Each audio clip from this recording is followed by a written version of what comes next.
नमस्कार मित्रांनो, आज आपण थोडक्यात जाणून घेणार आहोत की नेमकं ई-के-वाय-सी काय असते आणि का करावी लागते. आपल्याला कुठल्याही योजनेत समावेश करायचा असेल तर त्यासाठी ई-के-वाय-सी करावीच लागते. म्हणजे तुमची बँकेची ई-के-वाय-सी असेल किंवा तुम्ही शेतकरी असाल तर कृषी पी-एम किसान सन्मान निधी असेल, नमो शेतकरी सन्मान निधी असेल, ई-के-वाय-सी करणं गरजेचं आहे. तुम्हाला जर कुठलं अनुदान प्राप्त होणार असेल तर त्यासाठीही ई-के-वाय-सी होणं गरजेचं आहे. कारण सरकार असं सांगतं की तुम्हाला जे पैसे मिळणार आहेत ते डीबीटी मार्फत मिळणार आहेत, त्यामुळे तुमचं ई-के-वाय-सी करणं गरजेचं आहे.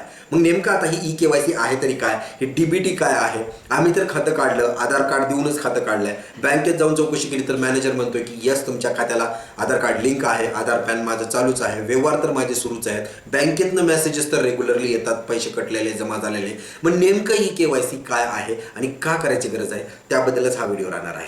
नमस्कार, मी दत्ता चौले, माहिती सरकारी योजना या आपल्या यूट्यूब चॅनलमध्ये आपल्या सर्वांचं पुन्हा एकदा स्वागत करतो. तुम्ही जर का चॅनलला प्रथम आला असाल तर माझी तुम्हाला विनंती आहे की या चॅनलला सबस्क्राईब नक्की करा, जेणेकरून सरकारी योजनेबद्दल सर्व माहिती तुम्हाला एकत्र उपलब्ध होईल. चला तर पाहूया आजच्या व्हिडिओमध्ये की नेमकं ही ई-के-वाय-सी काय आहे आणि काय करायची गरज लागते. नेमकं ई-के-वाय-सी म्हणजे ई म्हणजे ऑनलाईन, के-वाय-सी म्हणजे नो युअर कस्टमर. ऑनलाईन तुमची ओळख करून देणं म्हणजे ई-के-वाय-सी हे काही थोडक्यात झालं. तर आता त्याला दुसरी गोष्ट म्हणजे काय, तर तांत्रिक बाबतीत की तुम्ही जे काही कुठल्या योजनेतनं भाग घेत असाल तर तिथं तुमच्या आधारचं प्रमाणीकरण करणं म्हणजेच ई-के-वाय-सी करणं. उदाहरणार्थ सांगायचं झालं तर तुम्ही जर समजा शेतकरी असाल आणि पी-एम किसानचे तुम्हाला नियमित हप्ते येत असतील आणि तुम्हाला जर त्या पी-एम किसानला परत एकदा आधार कार्ड जोडवायचं असेल, तुमचं जे काही आधारप्रमाणे तुमचं नाव आहे किंवा तुमचा पत्ता आहे ते जर तुम्हाला जोडायचं असेल आणि सरकारला त्या गोष्टीची माहिती पाहिजे असेल तर तुम्हाला आधार कार्ड जोडणं गरजेचं झालं आहे. आणि आधार कार्ड त्या योजनेला जोडणं या प्रक्रियेला आपण ई-के-वाय-सी म्हणतो. त्यासोबतच बँकेतही खातं काढलेलं आहे, बरंच जुनं खातं आहे, तुमचे व्यवहारही चांगले सुरू आहेत, परंतु बँकेला अपडेट करून घ्यायचं आहे कस्टमरच्या माहिती, जसं की तुमचं नाव, तुमचा पत्ता, तुमची जन्मतारीख, जी काही करंट तुमचा पत्ता आहे ते जर माहिती करून घ्यायचं असेल तर तुम्हाला आधार कार्ड त्या खात्याशी लिंक करणं गरजेचं असतं आणि ती प्रोसेस करणं म्हणजेच ई-के-वाय-सी करणं. मग आता आपण पाहिलं नेमकं ई-के-वाय-सी करणं म्हणजे आधार कार्ड प्रमाणीकरण करणं. नेमकं ह्याची गरज का भासते.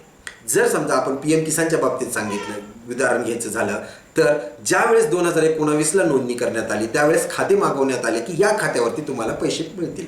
परंतु आपण पाहतो की बहुतांश आपले खाते जे आहेत वर्ष 2 वर्ष आपण वापरतो, त्यानंतर मिनिमम बॅलन्सच्या चक्करमध्ये किंवा ATM हरवलेलं असतं किंवा आपल्या व्यवहार कमी झालेले असतात ऑनलाईनचे किंवा बँकेचे, तर त्यामुळे आपण त्या बँक खात्याकडे दुर्लक्ष करतो. मग अशा वेळेस काय होतं की 6 महिने, 1 वर्षानंतर, 2 वर्षानंतर ते खातं डॉर्मंट म्हणजे फ्रीज होऊन जातं.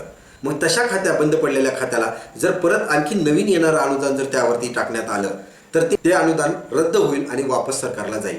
म्हणजेच काय, तो शेतकरी किंवा तो जो काही सिटीजन आहे ज्याने कुणाचं खातं आहे त्या खातेधारकाला त्या अनुदानाचा लाभ मिळणार नाही.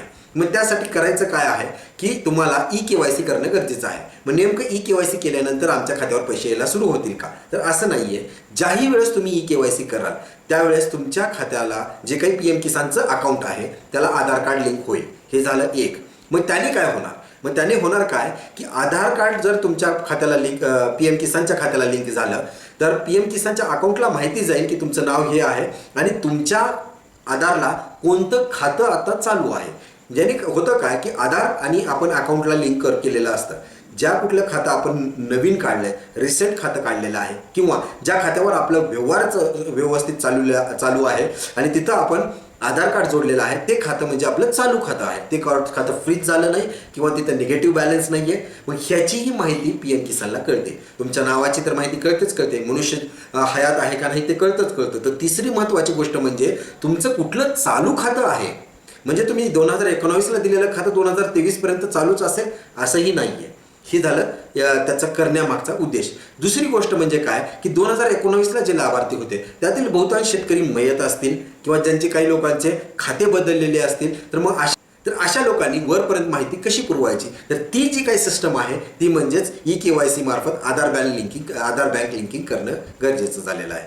तर नेमकं हा थोडक्यात माहिती होती की का करायचं, ई-के-वाय-सी नेमकी आहे काय आणि करण्याची का गरज आहे. ई-के-वाय-सी करणं म्हणजे सरकारच्या कामामध्ये त्यांना मदत करणं नसून आपल्याला मिळणारं जे काय अनुदान आहे त्यामध्ये सरकारला मदत करणं आणि त्यामध्ये तत्परता येणं हे आहे. त्यामुळं तुम्हाला जर का कुठली KYC करायची असेल तर नक्कीच आशा करतो की तुम्हाला माहिती ही समजलेली असेल. कसलेही प्रश्न असतील तर कमेंट बॉक्समध्ये नक्की कळवा, मी त्याचं उत्तर देण्याचा प्रयत्न करेन. माहिती कशी वाटली कमेंट बॉक्समध्ये कळवा. चॅनलला सबस्क्राईब नक्की करा. धन्यवाद.